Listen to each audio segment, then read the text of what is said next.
first letter to the Corinthians. Blessed be the God and Father of our chapter 1 and verse 3. Fight the good fight. Timothy chapter 6.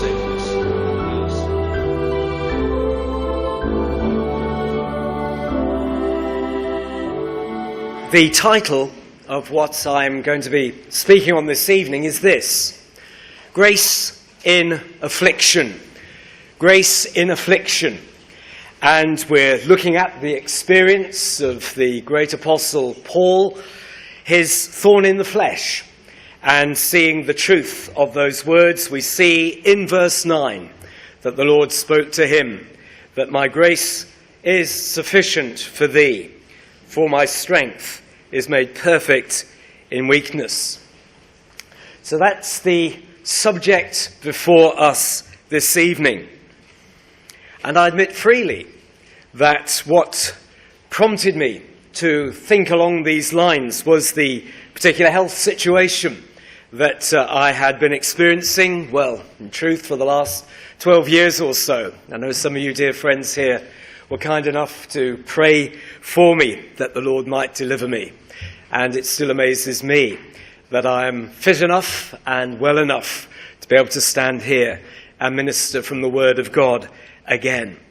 So we're going to do some exegesis, first of all, of this passage, understand something of the different words, the language that Paul uses, what is the background happening there around and about him as best we can understand it, and then to see the reality of that grace, that sufficient grace, and something, just something of its variety.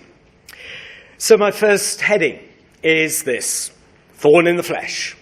Thorn in the flesh. So what was the situation that Paul had encountered and which, in truth, he was keen to be rid of? The trouble had obviously been severe. Paul tells us, concerning this thing, I pleaded with the Lord 3 times that it might depart from me. He tells us this in verse 8. And we notice that 3 times, thrice. So this was not something that he was enduring that was light and superficial. It was a serious problem that the apostle was experiencing. But what is the thing that he is referring to there? He describes it, doesn't he, to us as a thorn in the flesh, and also as a messenger of Satan. You see that also there in verse 7. 2 descriptions then, which convey something of the sense of what it felt like to the apostle, without actually saying precisely what it was. There is a simile, like a thorn in the flesh. In other words, it was something like this, a likeness that he is establishing, using an everyday situation to convey something of this felt reality. And if you prune your rose bushes at home there, if you have rose bushes to prune, you'll soon know the meaning of having a thorn in the flesh from that. And then there is the messenger of Satan, the messenger of Satan. But again, the identity of this messenger is not spelt out to us here. He refers to the cause of his trouble, again obliquely, in verse 8, but simply with the Greek word this, to which the translators have added thing. This thing. Paul does not elaborate more, because the fact is that the main point of this particular section of his second letter to the Corinthians does not actually hinge on the precise identity of his thorn in the flesh, or messenger of Satan. We have, as always, to be honest to the context. Paul is writing about this incident for a particular reason. It is not central to his purpose to identify what this thing was that was causing him difficulty. More important for his purpose is countering the version of divine approval and authentication being circulated by various false apostles who are busy undermining Paul in Corinth and burnishing their own credentials as credible, gifted, and spiritual leaders. These men were claiming divine authority and power and were grounding their appeal in great accomplishments and revelations that they had received. And that all has a very, very contemporary feel about it. And we could name the names of such people who present themselves and claim great power and great authority. And Paul makes a comment on their habit of self-promotion, where we'd have looked in 2 Corinthians and in chapter 10, verses 12 to 13 and verses 17 to 18. He says this: "For we dare not make ourselves of the number, or compare ourselves with some that commend themselves. But they, measuring themselves by themselves, and comparing themselves among themselves, are not wise.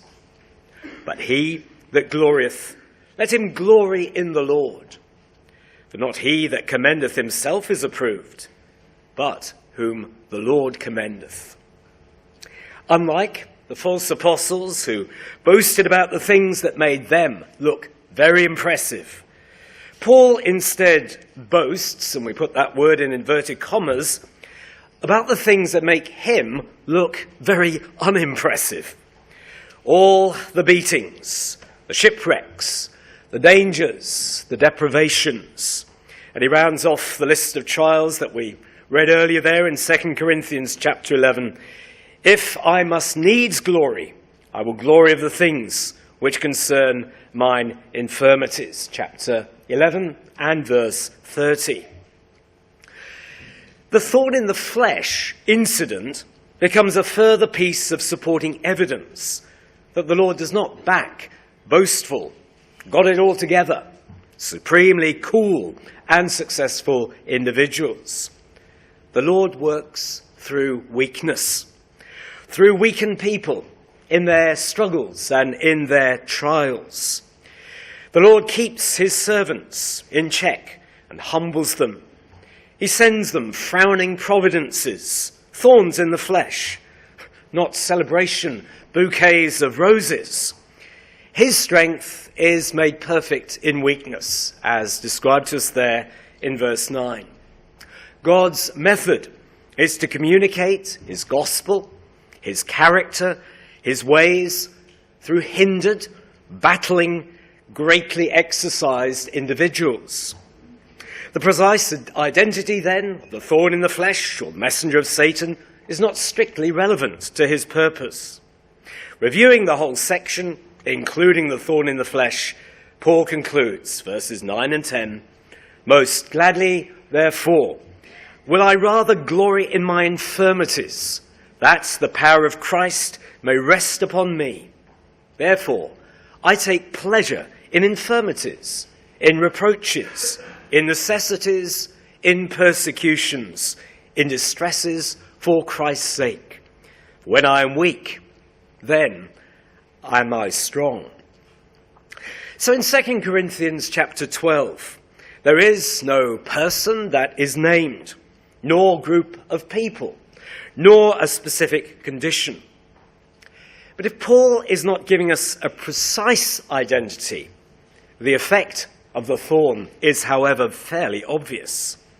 It rendered the great apostle, in some sense, weak. That is how it affected him.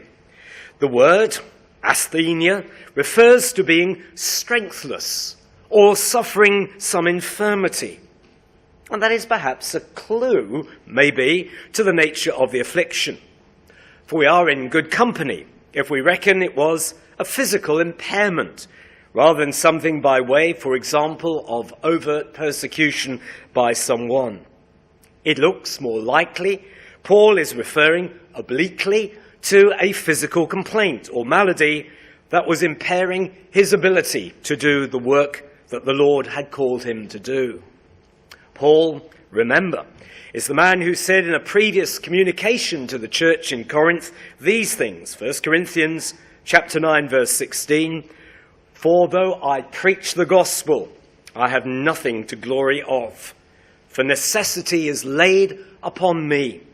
Yea, woe is unto me if I preach not the gospel." That is what the gospel work meant to him.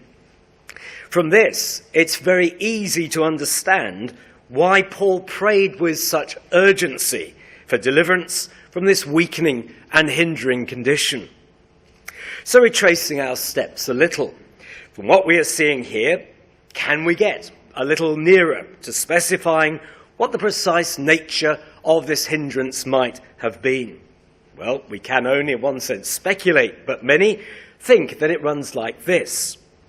Paul, you may recall, had referred to an illness that had caused him to remain among the churches in Galatia. So we find him saying in Galatians chapter 4 and verses 13 and 14 this: "You know how through infirmity of the flesh I preached the gospel unto you at the first. And my temptation, which was in my flesh, ye despised not, nor rejected, but received me as an angel of God, even as Christ Jesus." It is possible that in this passage, in Galatians chapter 4, we're hearing Paul describe the infirmity that he is now speaking of in 2 Corinthians and chapter 12. So going back to Galatians 4, there in verse 15, he continues in this wise: "What is then the blessedness ye spake of? For I bear you record, that if it had been possible, you would have plucked out your own eyes, and have given them to me." His reference to their giving him their own eyes, if they could, gives us a strong hint that it might have been some eye condition that had stopped Paul travelling on and had detained him in Galatia. So from this, though admittedly it is no more than informed speculation, we have some basis for supposing the eye condition might have flared up again and halted Paul in his tracks, on this occasion maybe preventing him from being able to minister at all. The weakening effect produced by the thorn in the flesh that Paul refers to in 2 Corinthians chapter 12 verse 9 fits in rather well with the effect of a physical infirmity, along the lines perhaps of this eye condition that detained him in Galatia. But now my next heading: putting the record straight, because it's only fair to point out that other commentators have come to an alternative opinion and are drawn by the idea of the messenger of Satan, and therefore reckon the hindrance to Paul was an actual person. By way of further exegesis, were one to turn to the Old Testament and look at some of the warnings there for disobedience, obstructive people were often described as thorns. For example, Moses in Numbers chapter 33 and verse 55 warns the people in this manner: "But, he said, if ye will not drive out the inhabitants of the land from before you, then it shall come to pass that those ye let remain of them shall be pricks in your eyes and thorns in your sides, and shall vex you in the land wherein ye dwell." The warning is clear. Future disobedience on the part of the Lord's people will mean hindrances and obstructions set in their way, spoiling their peaceful enjoyment of the land that the Lord was giving to them. The Lord warned his people their troubles would come from the pagan people whom they had failed to dislodge. Other people then would become the thorns in their side. And we could turn in Joshua chapter 23, verses 11 to 13, and to Judges chapter 2 and verses 2 to 3 to see that thought continued there. But these Old Testament impediments and restrictions were designed to punish the people for their disobedience. And that's not the precise situation that Paul was in. He was not being punished for disobedience, because he explains why the trouble has come his way. It was there explained in verse 7 of 2 Corinthians chapter 12. He says this, "And lest I should be exalted above measure through the abundance of the revelations, there was given to me a thorn in the flesh, the messenger of Satan to buffet me, lest I should be exalted above measure." So the Old Testament references referring to people that the Lord might use to punish disobedience, however strong we might feel the pull to identify thorns in the flesh with people, as in Numbers chapter 33 and elsewhere, I think we would in this instance be wise to partially uncouple the idea of the thorn in the flesh from its immediate Old Testament context. In other words, we uncouple it from the reference to the cause, namely disobedience, and retain instead and major on its linkage to the effect in the Old Testament and the effect for Paul, which was the loss of comfort and of peace. That way, we honor both the Old Testament context and the explicit explanation Paul provides in 2 Corinthians chapter 12 for his thorn in the flesh. But before we leave this, just another word to briefly look at, which is deeply suggestive. And it's the word in verse 7 rendered buffet. That comes from the Greek word, kolophizo, and implies being struck by a clenched fist.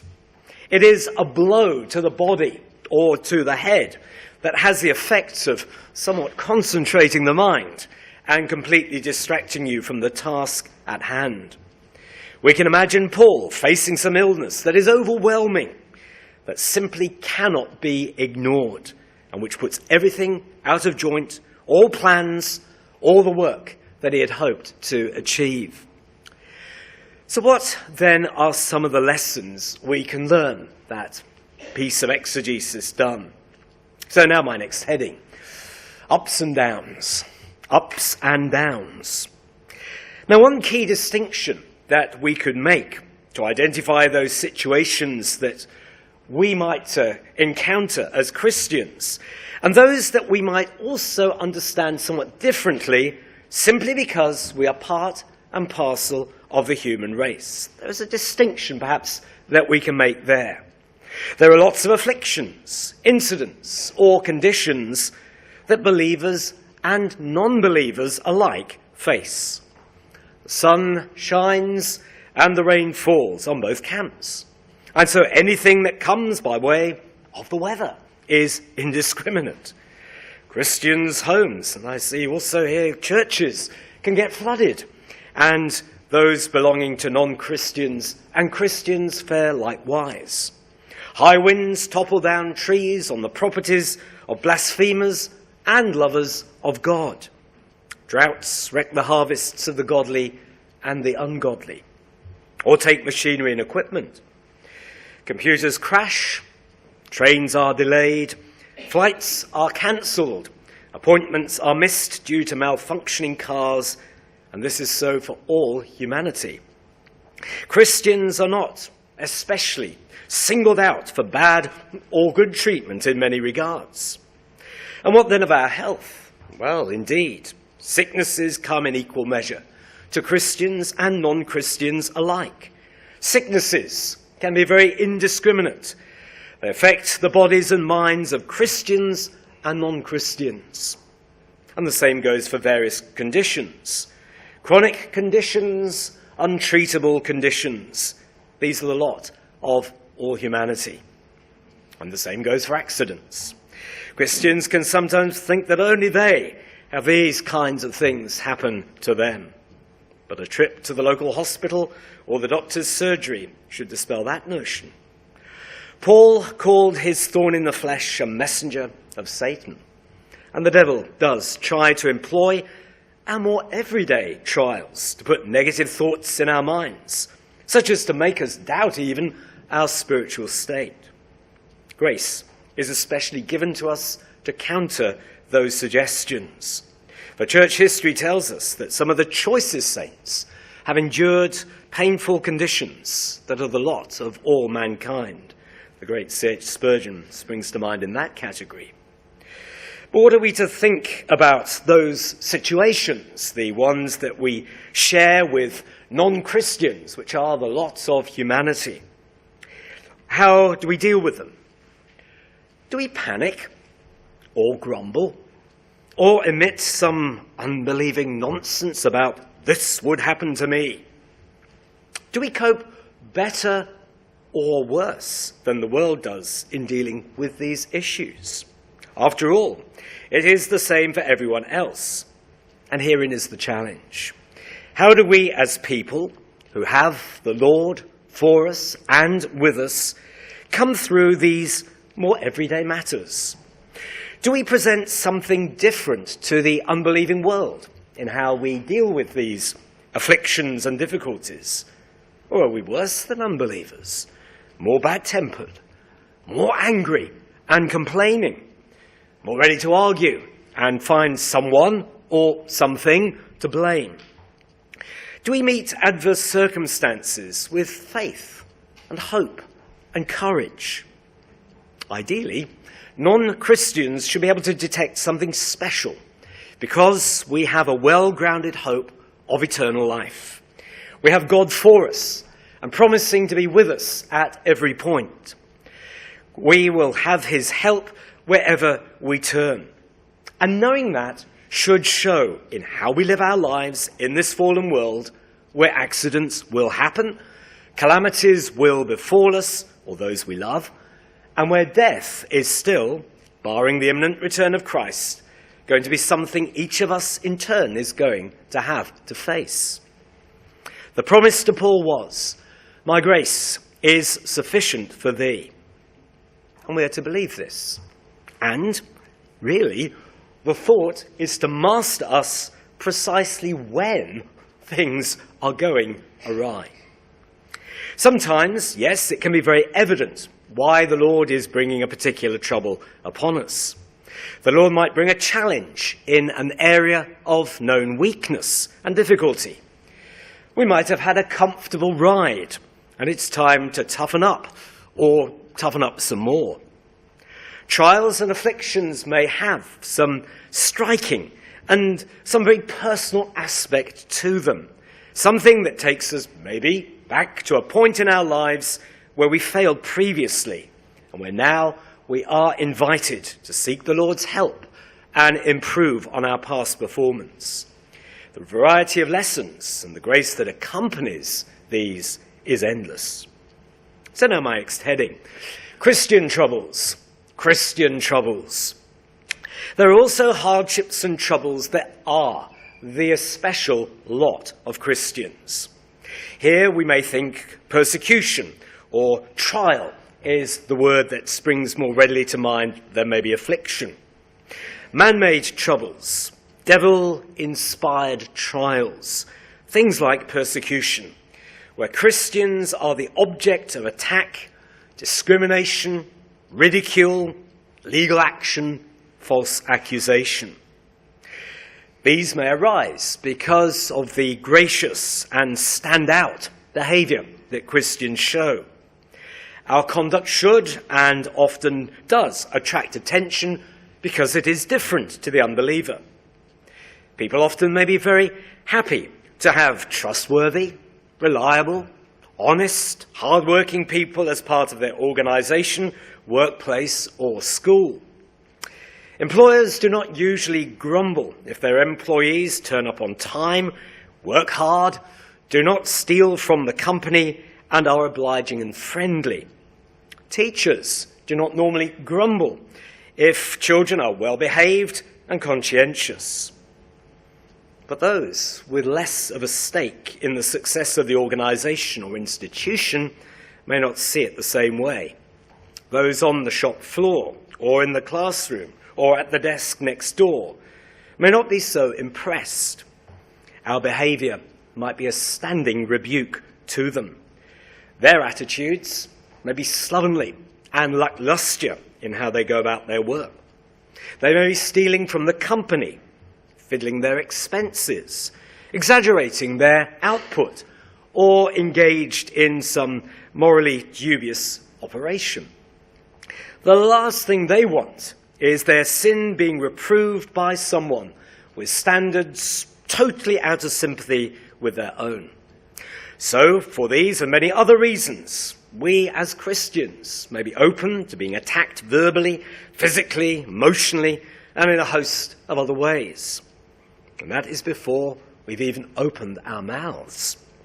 So then there's the persecution and affliction which follows as a result of our spoken testimony.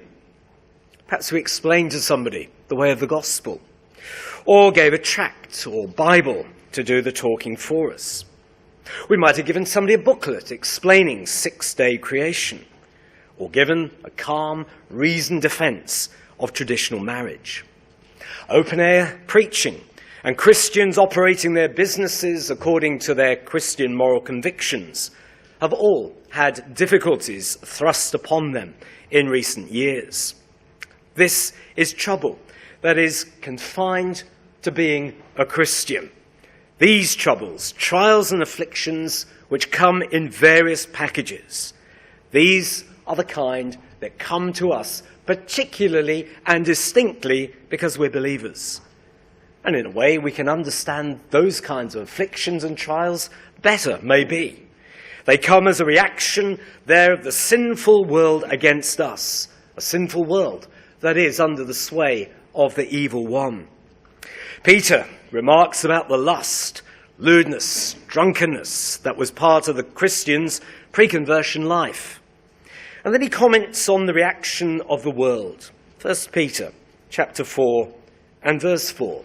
He says this, "Wherein they think it strange that ye run not with them to the same excess of riot, speaking evil of you." That's what they do. They speak evil of us. They see something different, they hear something different. And there, from the Word of God, we can see this is all to be expected, and in many ways this is easier to accept than some other frowning providences which may assail us. So if you're the person suffering loss and hardship, stress or pain because you are a Christian, be encouraged. There is grace, sufficient grace for you.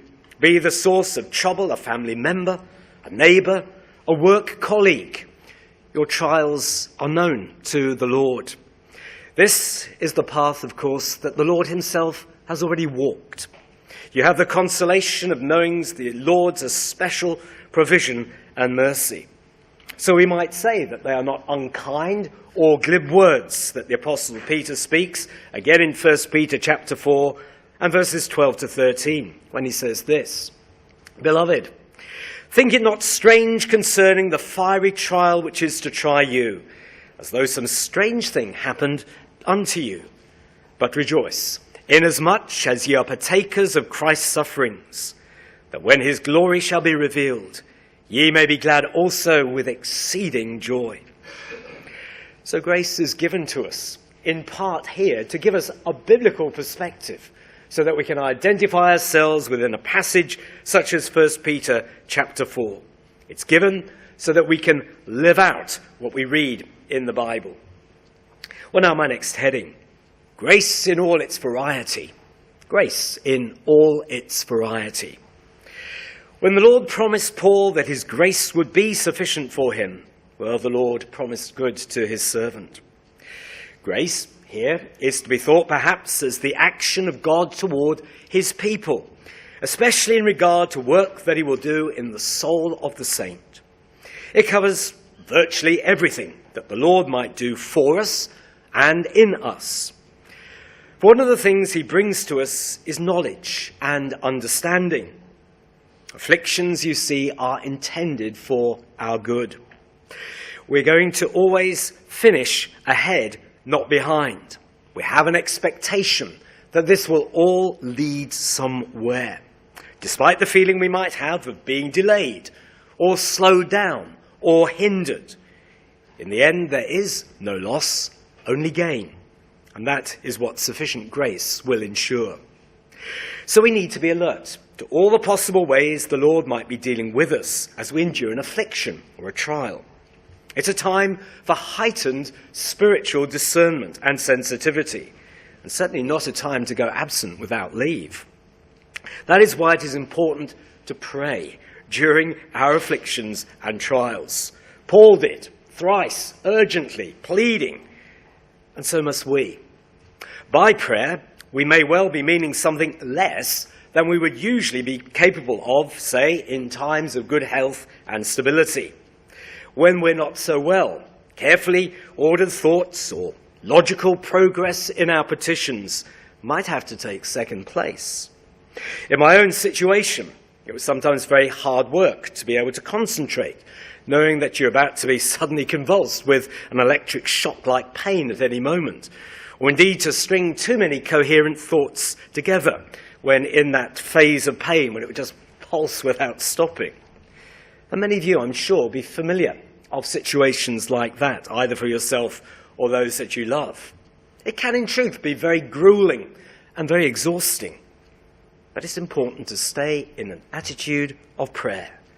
We remember that even if we may be feeling wretched and unwell, that we are always in the presence of God, even if we're not functioning fully with all our faculties and with a clear mind. He is with us in the pain. And the interior mental world that intense pain sometimes pushes us back into. Because we're not able to cover the range of thought we normally would in our prayers, it does not mean that we're not praying. God reads our hearts better than we do ourselves. Our sighs and groans, our longings, our tears, our utterances, our cries are all registered. If they were not coherent to our way of thinking, Christ's intercession perfects them and makes them more intelligible than we could have made them at the height of the exercise of our powers. For myself personally, it was good at times just to sit and to meditate before the Lord, to have my soul directed to him, even if there were not words capable of being said. It was simply good for me to have been in the Lord's presence. And to have that capacity is a sign, actually, of grace already at work in us. To sigh is a sign of grace in the heart. After all, nobody set limits as to what kind of prayer is admissible or qualifies. Your prayers are a sign of life and of hope and of grace. You're being sustained, you see, from heaven. It may not always look or sound pretty, but your Father knows better. Be encouraged. Remember, he is not shocked by us in our weakened state, nor is he only interested in us when we are on what we might call active service. We've not become a disappointment to him because we're not able to lead the meeting we usually would, or do the jobs we normally would have done. I can think of occasions when I was laid out flat on the bed. It was the only place to find any relief. But it was a wonderful truth to ponder as I lay there, rendered out of service, to know that I was loved of God, even if I never preached another sermon or never paid anybody another pastoral visit. Why, if I never rose from that position again, I was still sure of my place in my Father's house above. And that was a good check to the soul, that I really did believe that it was salvation by grace alone, through faith alone. Absolute reliance on Christ's work on the cross is key. These afflictions can bring you to admit the reality of what is known, but sometimes has to be confessed when we're not capable of any tangible works, at least as we might conceive of them. Furthermore, there is grace given to us in such times when we are laid aside in the thought that other people are praying for us. We might be struggling and feel desperately disappointed that speaking, even coherent thinking, are out of the window. But it's immensely comforting, and it was a delight for me personally to think that the Lord would hear the prayers of others on my behalf. So now my next heading, grace in deliverance. Grace in deliverance. But then again, perhaps for you, as it was for me, the Lord intends to show some exceptional kindness to encourage you and perhaps to encourage others too. Trials may have a limited time span and then be done with, and we are to move on, greatly encouraged. That is why we are to remain vigilant in our afflictions. We can try to second-guess God and get it wrong. For instance, we know, yes, we deserve nothing but wrath from God, given our sin. We know that as saints, we have squandered much light, many opportunities, and spurned many kindnesses of the Lord. It's shaming, isn't it, to think about them. From this, we can only too well imagine that it would be our just deserts to have to stop with the trial and affliction that we are in until our dying day. We are slow to learn and ungrateful and could have no ground to complain if the Lord kept us permanently under the yoke, so unholy and so worldly that we are. Why, yes, we can imagine that we'll always need stern discipline and affliction, and so we can imagine that the Lord is totally justified in maintaining us in this state for time immemorial. But is it not so in keeping with the character of God to be generous to the undeserving and to send grace of deliverance to his people? Perhaps he intends to do that for you. We should not grow so familiar with our afflictions or think that we must remain detained at his majesty's pleasure forever. We need to be ready, if necessary, to change tack, put off our prison clothes like Joseph, and prepare for something different and quite unexpected. So whatever our affliction and present difficulty, the Lord may be waiting to show great favour to you. Now my next heading is this: grace to do evangelism. Grace to do evangelism. When we have afflictions or various trials, we should aim always to bring honour to the Lord. And that includes the desire to be a witness. Sometimes, of course, that may be absolutely impossible. We might have been struck unconscious or be rather embarrassingly non compos mentis. So we may not always be capable of saying anything.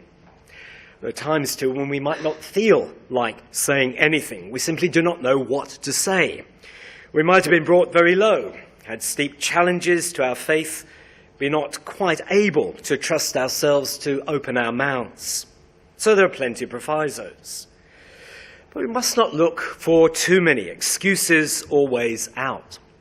Paul was still serviceable, even under the pressure of his affliction.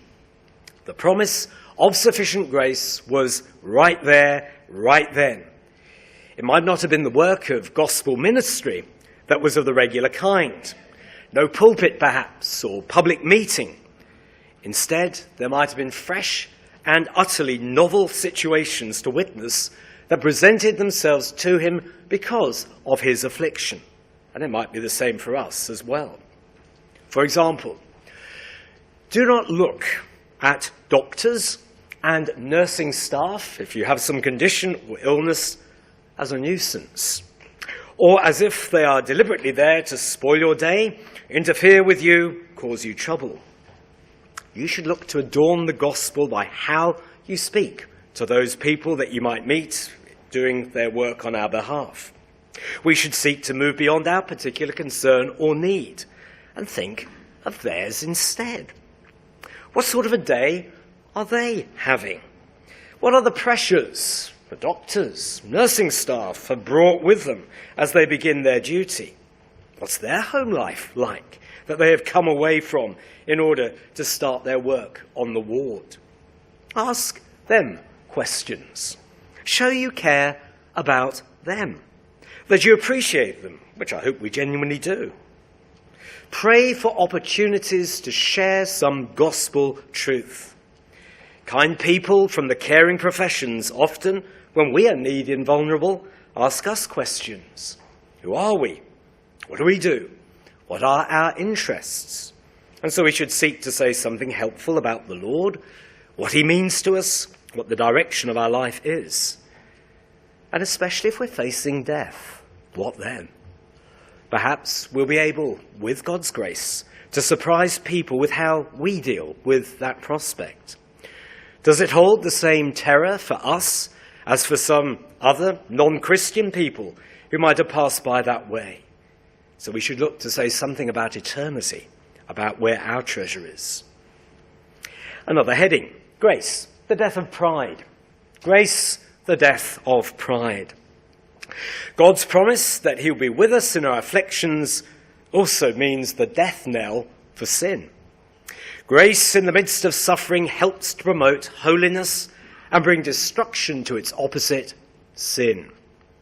Paul's affliction was designed to stop him being proud, given the revelations he had received, so that it might be evident instead that the Lord's strength is made perfect in weakness. Something similar may be happening to us as well. John Calvin, for instance, when he comments on 2 Corinthians chapter 12, verse 7, says this, and I'm going to quote him here. Whatever the infirmity is under which we labour, let us bear in mind that we are, as it were, buffeted by the Lord, with the intent of making us ashamed, and in this way, of teaching us humility. Those who are mature in the faith, whose lives display much spiritual fruit, should be especially careful to reflect on this if they are persecuted by those who hate and revile them. These things, not merely rods of the heavenly master, but buffetings intended to humble them and beat down all presumption and pride. End of the quote. It's painful to hear, isn't it? But necessary. We're all given to pride, arrogance, self-sufficiency, stubbornness, and vanity. Troubles come to lessen our love for ourselves. We find out what we're made of, and it can be very humbling. Grace is given to be sensitive to the Lord's dealings and to respond with faith and obedience. Repentance is never more in evidence than at such times. That's why Peter is able to say that those who have suffered in the flesh have ceased from sin. Something's been burned out. Some self-love, some self-conceit, some self-reliance dies, or at least it should, if we are alert. God opposes pride in us at every turn, and he is the master at using afflictions and trials to achieve the end of our sanctification. Pride is the loser, and not the only one either, when the Lord deals with us in affliction. Sin's defeat is the victory of holiness and our being made conformed to the image of God's Son. And now my final heading tonight, the grace of believing in eternity. The grace of believing in eternity. It's commonly said that the Lord is always needing to wean us off attachment to this world. And that's so true. Are we too much at home here? Do we expect too much from this fallen world? There are a host of reasons why this flabbiness might set in. Compared to previous generations, here in the West, we are in relatively trouble-free environments. Our nation has enjoyed relative peace and prosperity.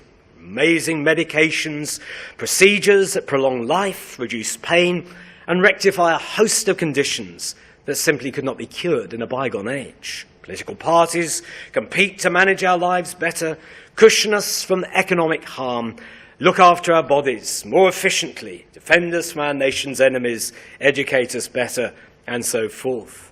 Government offers to be our protector and our guide, and people expect them to deliver. But as Christians, we know better. We know this is a wicked world, with many wicked people following wicked doctrines for selfish ends. We know that death awaits us all, unless the Lord returns in our lifetime. No government, however well-intentioned, can insulate us completely from all this. But we can begin to buy into the lie. For I fear that that is what it is, that we should enjoy a trouble-free and risk-free life. Job, in the midst of his afflictions, gives one of the most stirring and triumphant accounts of this belief in the life hereafter. Job 19, verses 25 to 27. For I know that my Redeemer liveth, and that he shall stand at the latter day upon the earth. And though after my skin worms destroy this body, Yet in my flesh shall I see God, whom I shall see for myself, and mine eyes shall behold, and not another, though my reins be consumed within me. It is orthodox belief, you see, and practice, to actually place a greater premium on the well-being of our soul when we die than on our well-being here on earth.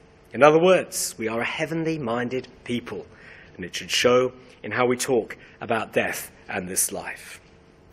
Well, we've only begun really to scratch the surface. God's grace is multifaceted. Whatever the afflictions the Lord may send, be encouraged. There will be sufficient grace to come through.